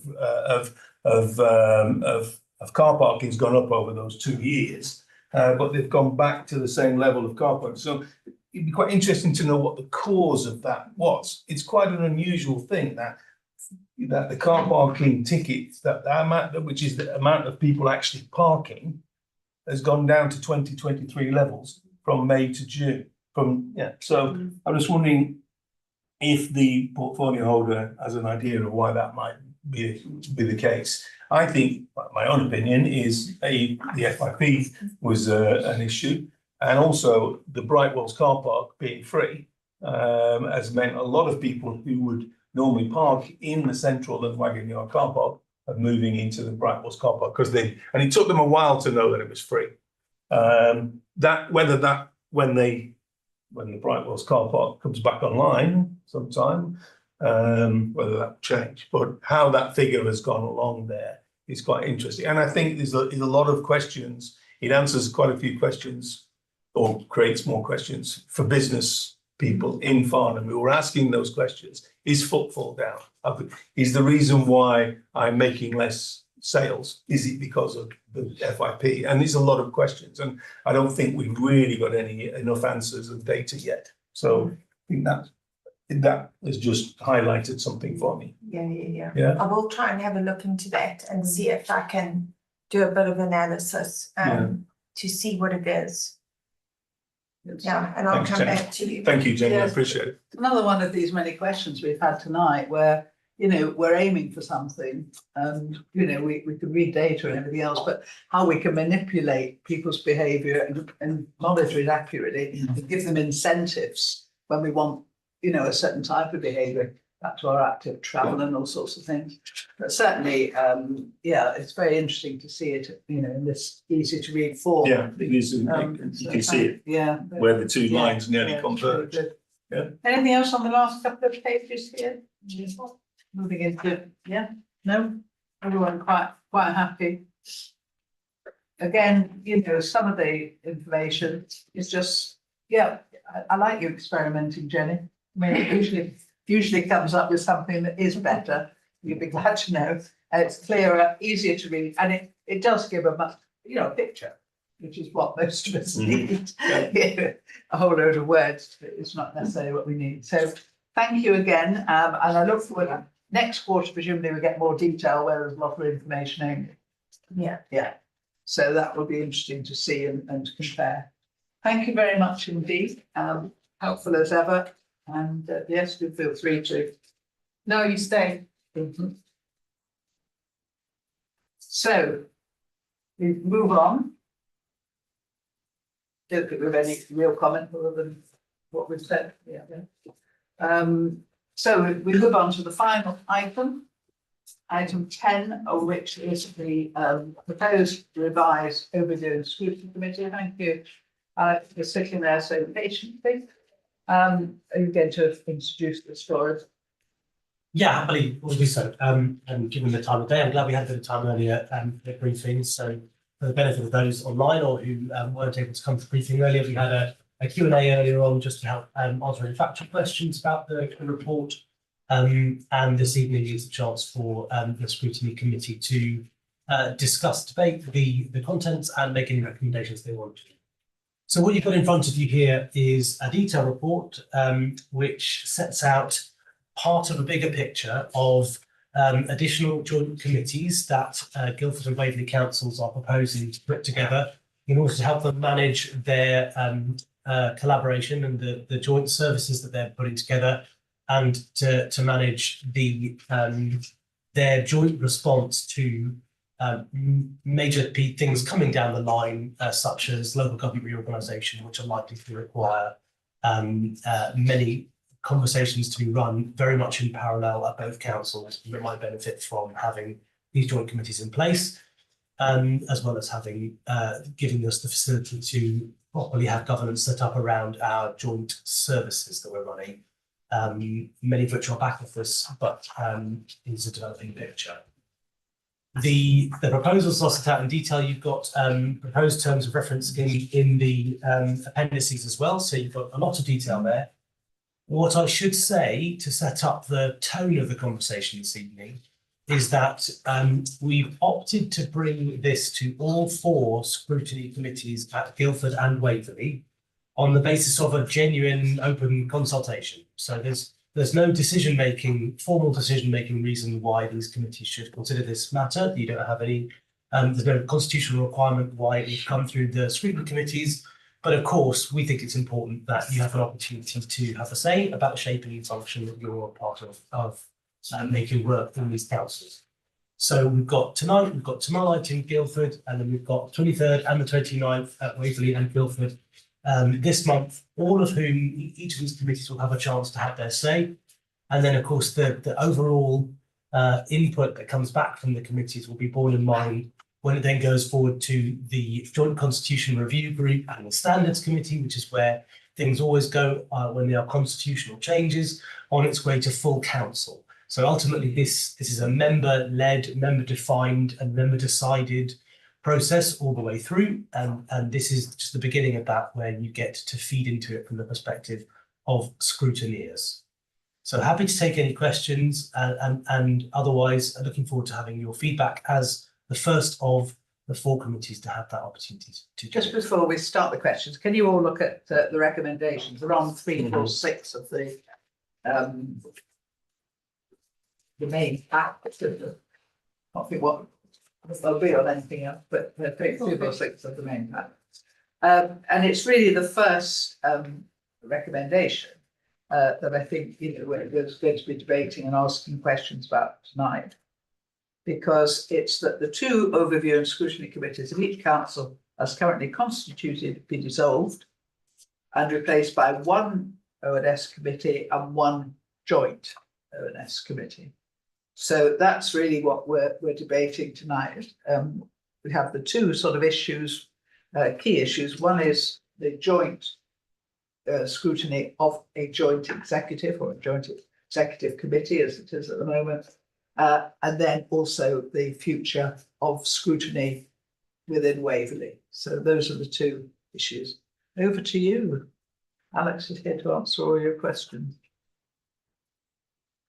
Where we talk about then, so Alex Townsend here, first time we met, where we talk about these 2 different committees, is it anticipated that the people who sit on the Waverley O&S committee, half of those will actually go across and sit on the joint executive committee? Or are they going to be completely different people? Or could they be completely different people? Yeah, so appointments to committees is a matter for the group leaders, each of the group leaders. So they'll have an allocation, politically proportionate allocation on each of these committees. And they could make sure that it's the same people on both, or they could choose to spread that amongst different councillors. If you as a committee have a feeling about whether it is best to have a continuity across both, that would be a useful piece of feedback to hear. Yeah. Personally, I would rather have different people on different committees, purely because of the workload Yeah. that is going to be going forward. Are you taking these notes down? Chris? Yeah. Thanks. Otherwise I get the scribbles out again. No, Start no, again. and You're so- doing that as well? Yeah. That's fine. Right, yes, councillor Nye. So for the ones who, for Jackie and John and George, who wasn't at the briefing beforehand, I asked a question about how this new joint executive would be formed. And so effectively, we will end up with one, which is resources and services, and it will be as it is now, we're just looking at both elements. So tonight we would have gone through the whole of those KPIs. That meeting would have gone through that, and anything else which needs to be done. This joint executive, this joint overview and scrutiny committee would be reporting to the joint executive, which is going to be formed. Sorry, strictly speaking, I should say it doesn't report to the executive. It scrutinises that joint executive, those joint decisions of the Guildford Waverley executive. That's right. So what in effect you would do is at the minute you've got an O&S. They've got two committees, both of 12 bodies, 12 peak councillors each. So effectively, one of those councillors is going to go down to 6 from Waverley. So we're going to lose 6 councillors from one of the O&S committees. So that's someone's going to have to decide which 6 are going to drop out. Well, that's if we go along with 2. Yes, if this recommendation, so I'm just trying to say what will happen. Also the chairs of it, which is at the moment you've got 2 chairs and you've got 2 vice chairs. You will still have that, but you'll be having, but I imagine the chair of the joint one with Guildford and Waverley, you would end up having a chair and a vice chair from one from Guildford and one from Waverley, and you would sort of, so you'd lose one, but you said they would have 2, right? I can't see that. I think you'll have one. You'll agree that there'll be a chair for say for 6 months, and then the vice chair from Guildford will take over, and you can swap it about. I don't see the point in having 4, 2 of each, 2 chairs and 2 boys, with a committee of 12. I also asked, sorry. No, it's okay. I'll happily take it. Yeah, because I also asked a question about what shared services we actually have at the moment, because the joint one will obviously be just looking at the joint executive committee, and then if they get round to a true joint executive. The shared service at the moment are legal, people, governance team, and regulatory services. So it's a rather limited scope, as we know, because we've been in a council meeting, of what they're dealing with at the moment. And we're told that basically that role will increase over time because of LGR. That was what came out of the meeting before. That's my notes from here. So, I do think the issues are very separate. Well, they're separate in my mind. There's one thing to agree that it makes sense to have a joint scrutiny committee looking at the joint executive committee, whatever it is, and however it develops. But that still leaves the question of what we should be doing as a borough in terms of scrutiny. For whatever else we've got to scrutinise. Yeah. So your thoughts, please. Sorry, Alex, you were going to come back. No, it's fine. Would you like me to comment just on those things, please, and then of course continue debate? So regarding the size of committee, I hear a comment about what size should that joint committee be. So in what you've got in front of you, it's suggested 12 members. Generally speaking, when I'm designing committee systems, I treat 9 as a good size for a committee. Gets too big, it gets quite unwieldy. But when we first started having these discussions, we wondered whether this should be a committee of 22 in order to have all the members from 2 different committees on Guildford and Waverley coming together. Obviously, we felt that was impractical. Yeah. So, it's a compromise in terms of the membership. And I think it's probably relevant to note that over the next 18 months, 2 years, we would expect that the number of members amongst Guildford and Waverley's councillors who feel as engaged as they currently do might decrease over time, especially once the shadow authority is up and running. There might be some councillors who are quadruple hatters by that point. So some of these things, I'm anticipating the need to reduce the size of probably all of our committees as we approach the vesting day. So it might fit into that. But please do give us feedback about size of committees if you as a committee have an overall view. About the chair, just to clarify what's in the proposal in your papers is that you would have a chair and a vice chair of the separate O&S committees, if I can call them those, the one in Waverley and one in Guildford that would be separate. And what's proposed is that chair and vice chair, I think it talks about the chairs, but let's assume the vice chairs too, would automatically be the co-chairs and co-vice chairs of the joint committee. So ensuring that there's a kind of a joined up idea where there's a same overview of scrutiny across both. But it's absolutely an interesting point for discussion, on which I'd welcome feedback as to whether it should be different people or how you would see that working. I think the proposal at the moment is that your co-chairs will probably alternate meetings on the basis that it's important that there's a strong input from both councils in terms of managing those agendas and thinking about what's on the work programme and so on, rather than there being sort of a sense that one council's member is leading what that joint committee does for any length of time. But again, I'm open to feedback. Yeah, can we just go right back in time, because there's enough older people sitting around this table who remember sort of 4 committees, remember a separate housing committee. And the joy of those committees were that you've got so much knowledge of the subjects that you were dealing with, housing in particular, because we were, you know, really well informed, and we did start and finish groups, all sorts of things. And we're now down to the 2. Now, they are very different committees. I mean, if you go on to resources, you have to be interested in numbers, you know, otherwise you will not survive. Oh, will you be a Good night. you know, thanks, a waste of space on the committee. This committee is much more about service delivery and, you know, being the real voice, if you like, of the people, I mean, out there. And, you know, my issue with some of what's proposed was that you could end up with square pegs and round holes and vice versa, because if you automatically assume that the chair of one committee can chair another committee it's got absolutely no interest in, I mean, why should you have any interest in regulatory services? I mean, you know, it's not compulsory. And it does worry me, this you know, paring it down to one committee for all the services that we have, because I don't see that the services that are being, at the moment, being shared are sufficiently meaty at the moment enough, you know, to take away a lot of the workload of the 2 committees as they stand. You know, if anybody else wants to. Right, Jackie first. I mean, looking at it, I think we found from tonight, I think it's important that we have a spread of people from both Guildford and Waverley, because Guildford aren't going to understand what Waverley area is like. They're more urban. Here we are, a rural area, and with different needs and what have you.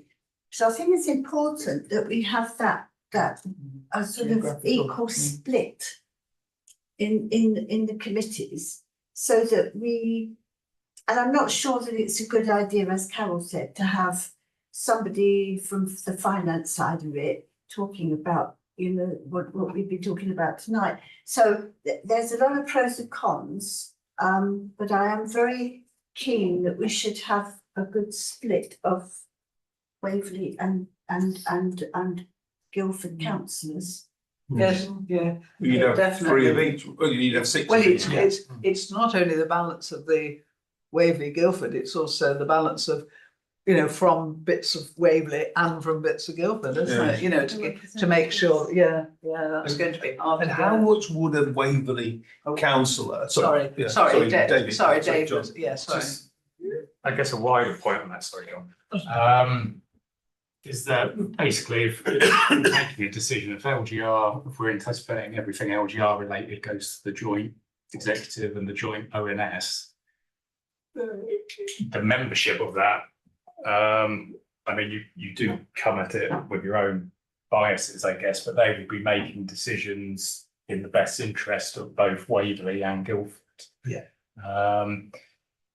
So one question I had was whether if there was an element of LGR that had a particular impact to Waverley, whether it would still come potentially to Waverley's O&S.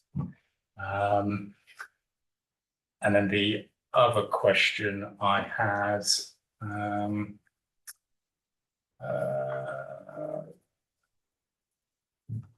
you've got to answer that. I'm sure it'll come back to me.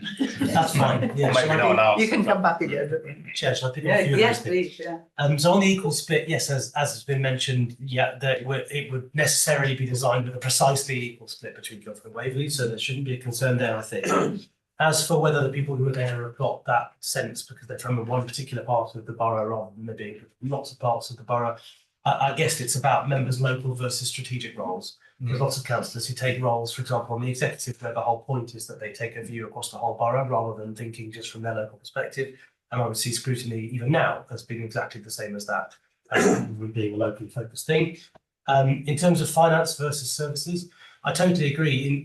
In large authorities, so Essex County Council, where they have a budget of £2 billion, when I was there, they had 5 scrutiny committees.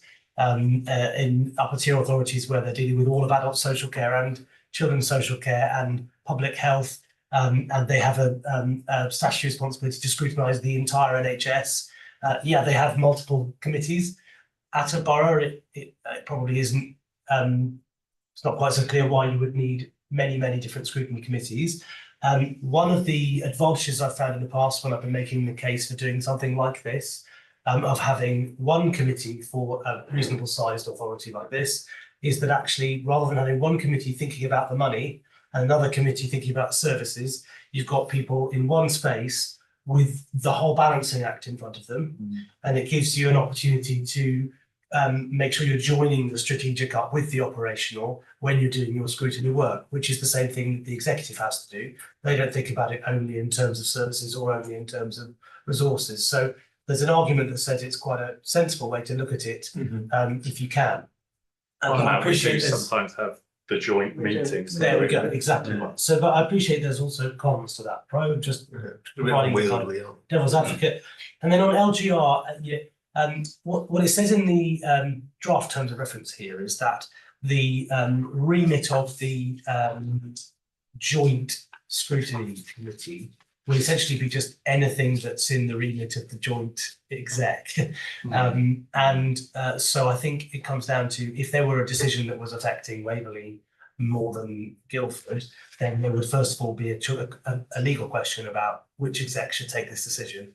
And that will give you a steer as to whether it would end up at your joint scrutiny or a separate scrutiny. And there might be times when a judgment call is needed, but I expect it will usually be clear. John, you want to go? Yeah, thank you. When I read the document, I thought that's fine, and the rest of it, it looks good, it's well set out. My one question is, which I think you referred to earlier, is workload for the councillors, because the amount of work I think there's going to be the expectation of the people that sit on that committee could be up to a par with the executive, for example. I don't think it will be, but we're looking at an awful lot of work for individual councillors. Have you done anything on that and thought about what expectation you've got and what the practical answer might be? Absolutely. So the game in scrutiny is to do as much as you can with the capacity you have. And there's always more that scrutiny could do than it can do with its capacity. Where the executive has got the resources of the entire council ranged behind it to help it deliver services, because you are not delivering, you are checking and challenging, you have a very much more limited call on those same resources. So the fact is that those members will be busy, but there's no rule that says you have to do any amount. You prioritise what things you're going to be able to make the biggest impact on within the time and capacity you've got. And you do that work. There doesn't have to be a bigger workload, or we certainly couldn't manage to fit in more meetings or whatever. So the responsibility is greater if you've got one committee that's trying to cover that. But that doesn't necessarily mean that you need to spend more hours. It's about prioritising ruthlessly and being super efficient.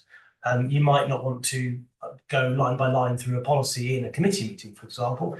You might gather that feedback in advance, provide it to officers before a meeting, and then deal with strategic matters in your session. It might not take as long. There's ways that you could try and keep yourself efficient if you try to use your resources in an effective way. Can we sort of get some form of consensus? Are most of us okay with a joint scrutiny committee to scrutinise a Joint Joint I think there has to be. Yes. I think there has to be. So I think we, I don't think that's an issue. So why do we have to be? Right. Well, if you're going to set up a joint executive, you have to have somebody, a joint Yeah. scrutiny committee scrutinising that joint executive. If you don't have a joint executive, then you don't need a joint thing. But we're not in charge of that, George. There's already a joint executive committee. They're already talking about combining the executive, so that's going to happen. So, in that case, it makes sense as far as I think. But there is less local knowledge in that, won't there? But Oh, yeah. yeah, That's the problem. yeah, but that still leaves the question of Waverley itself and its scrutiny. I mean, yes, there's a resource implication of all of this, because at the moment there's 2 scrutinies. To be honest, we don't get a great deal of service, to enable us to do the job. And that's a resource issue and has been for some time. But will one joint scrutiny committee, which will limit the numbers of backbenchers, anybody else who's interested, actually be as effective as the 2 we have at the moment, which should be better? And I accept that. I'm not saying that we've got it right at the moment, but do we, as is recommended here, do we go along with that recommendation that we should be instantly dissolved to be replaced by one O&S? I mean, that's really what we're looking at. And, my issue with that is I don't think it will provide the better service for our residents. And I feel, the joint exec's going to be dealing with LGR, it's going to be dealing with, back office services, all of that stuff, which is necessary. But, who's going to speak up regularly for everybody else? Right, so George and then, George and then George. Well, I absolutely agree with what Carol said. Yeah. I think the joint scrutiny committee will be looking at joint things, and they'll generally be LGR. They could be regulatory and they could be legal, but I think generally that seems to be the direction of travel with it. I think it could well be split quite easily, where you've got 6 Guildford Borough councillors and 6 Waverley councillors who don't know what the other one are doing, and they say, well, I've got an opinion about it. It's a Guildford thing and it's a Waverley thing, I don't care. What I mean? When this scrutiny, we're all on one side, they come from the same thing. I think you could end up with that. I'm not saying that, so you're going to have it anyway, and I think the way you want to do it, I think to get rid of the 2 existing and amalgamate this one into one at this stage, I think it's a bit premature to get rid of both of them. I think this transitional thing is only for 18 months. Whatever we decide today is still only for 18 months, right? So what you're doing is throwing the baby out with the bathwater and to create another scrutiny committee to scrutinise an executive meeting, and you're risking having less scrutiny for what's needed to happen over the next 12 months, I would say, as we go. And like I said at the very beginning, I haven't decided 100% that LGR is going to happen. 99% I think it will, and there's a lot of people have said it, but it hasn't happened yet. And I think we're going to make a decision today. And this will. Oh no! We have to say we recommend or we don't, which will then set in motion from this committee. Our recommendation is that yes, we want it to go ahead, and then it'll be dissolved. This will have one more meeting, perhaps. No. Okay, so this is going to be the last O&S. We'll do Old Lang Syne at the end, sure. Is this the last meeting of this committee? If we agree this recommendation tonight, this is the last meeting of one of these O&S meetings. I actually don't know that, so I'd need to check. Well, because the other thing is that the decision of council, it could come into play immediately, or it could say from such and such date we'll bring this in place. So I don't think we've. But we're not saying that though. This recommendation doesn't say from a date in the future. Exactly. Sorry. I've got in my mind that we, as we sit at the moment, stay here until the elections in 26. Correct, yeah, With an executive joint committee sitting over us. yeah. Moving forward from May 26, once the new councillors have been selected for the unitary, then change happens. Mhm. And I would see Yeah. that the change would be executive O&S and whatever the O&S is for the Yeah. unitary, and we would dissolve ourselves completely in May of Okay, next year. there's a Makes few, sense. that's not quite right, so. Because Waverley exists till 27. Yeah, Yeah, no, I think the important yeah. thing to do is remember that the shadow unitary authority is a totally separate Different entity. body, to us. So they are- So there will be a council made up of elected councillors, they will have committees made up of councillors Okay. from those committees. All right. And he could be And missing. separately, this council will continue to exist. Yeah. But I think what I'm hearing is, forgive me, but if I try and help draw this together, if you don't mind, is a question about timing. Is it too fast? And then a question about, well, is there a sense in lining up timing with some particular milestone in the future? And I wonder if there might be something coming forward from the committee about when you think a good timing would be, if there were a good time for making the change about the two committees to work. I don't think we can put a time, but anyway, George.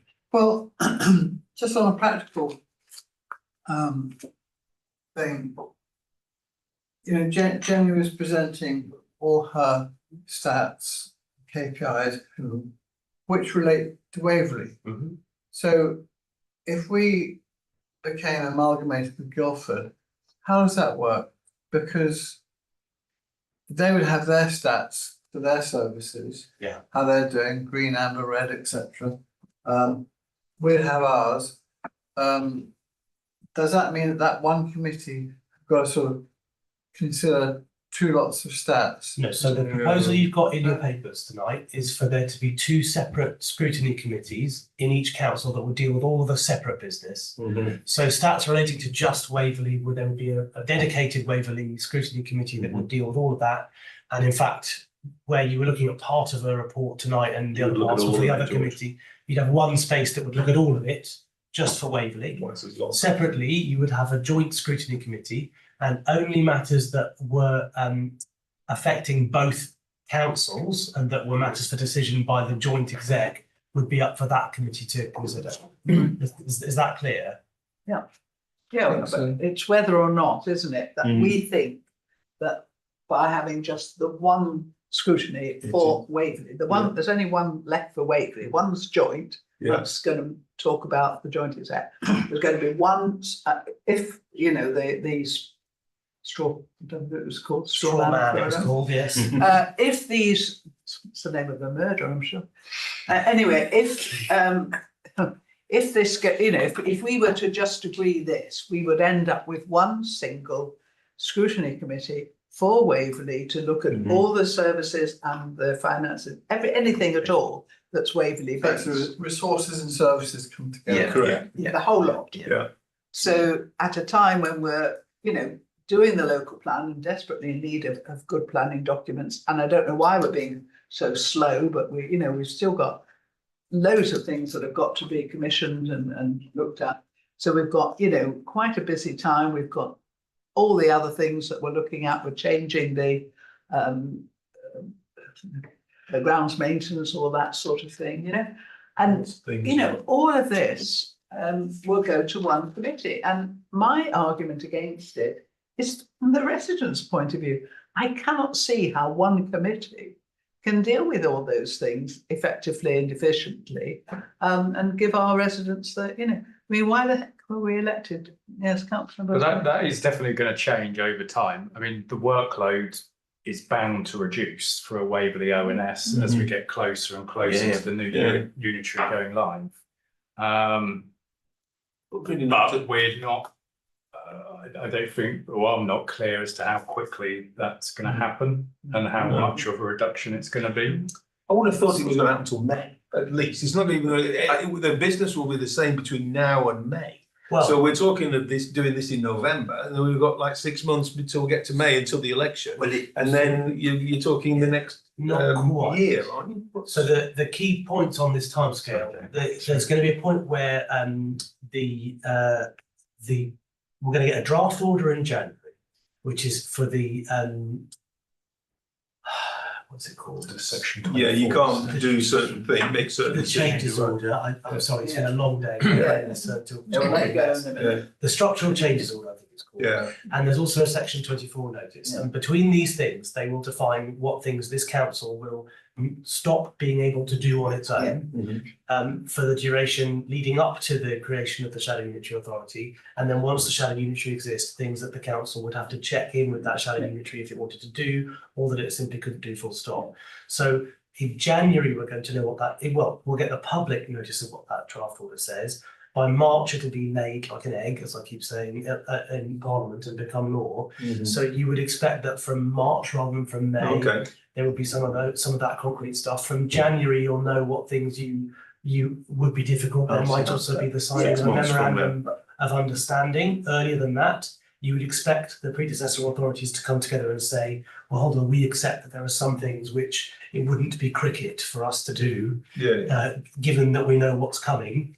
And so I think it would be realistic to expect a tailing off quite soon as these things become clear. We think that the organisation will get its earliest sight of some of the draft contents of that order potentially by the end of October. The earliest sight organisationally, and then formally a public draft version in January, and there could be an MOU earlier than that or around that time, leading to the creation of the joint committee, which might exist in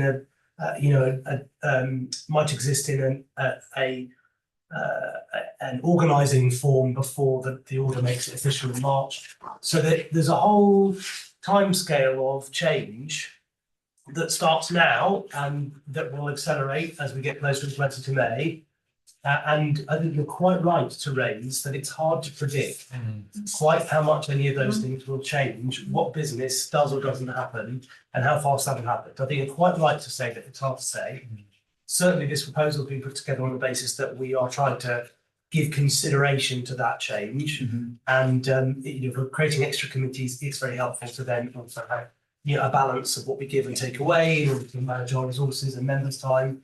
We already know that we had a council discussion about filling the seat that groups were struggling to fill on the committee. That's only going to happen more often. So we're trying to give early thought to how this is going to feel over the coming 18 months. This is one of those ways in which we're beginning to address that, and there'll be many more. But I think a discussion and feedback from your committee about the pace you think of that change, because I'm hearing you saying it feels a bit sudden right now. So an indication you could give us about what pace you would suggest feels right would be really helpful. Well, for me, when I look at a calendar, what happened in sort of the last full financial year, the period that we're now going into, we get more and more put on our agenda, and our meetings get longer and longer. With the summer, there doesn't seem to be that much because we're now in the new financial year. And that's why I may be having an element of caution and saying, can we stay as we are until we get to that period, end of the financial year, and then we'll move on to whatever is in front of us. I think you've actually voiced there, Philip, just what we all think.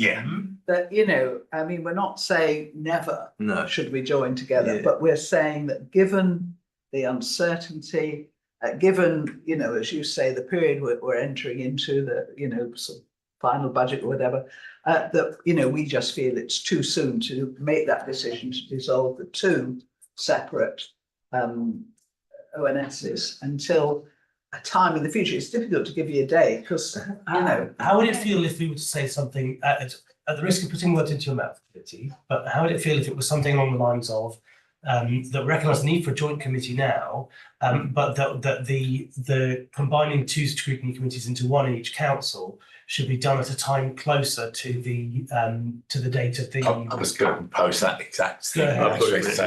So you could say at a date further. So you could say perhaps just after Christmas or after the budget, when it becomes clear. So, Chair, can we put that recommendation to split 2.11? Right, let's have a look at the recommendations and see if we can. So we're saying basically what you've just said, that the Waverley overview and scrutiny committees remain until the new financial year.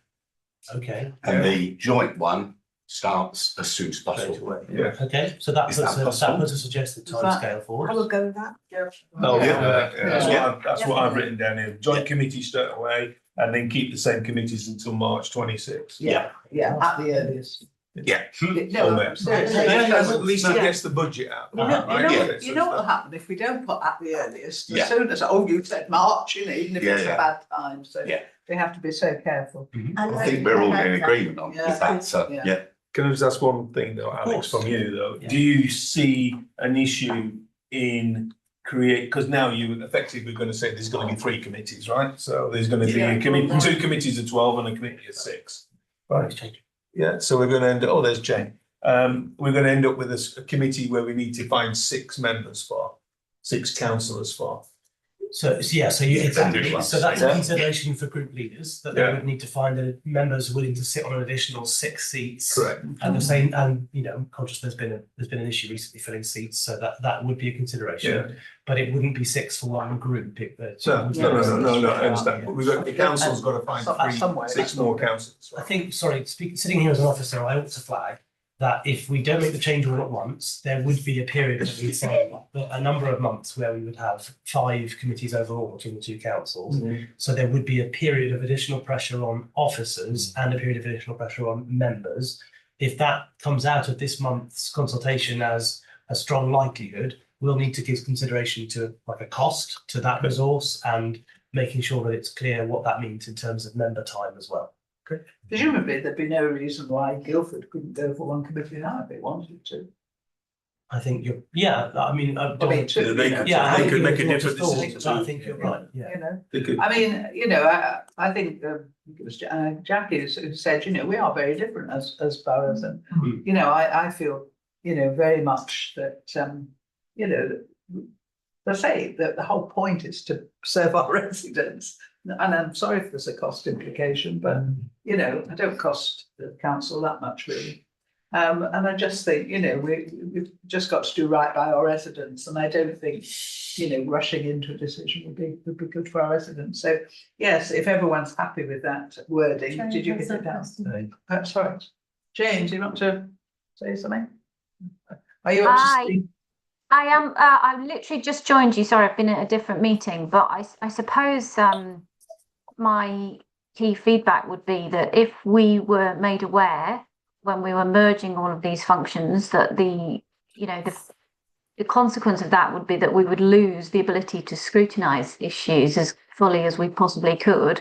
And we are under great strain anyway with 2 committees. I understand there were 4 one point a few years ago. Like, for example, I believe housing is really struggling from lack of scrutiny, and some aspects of planning too.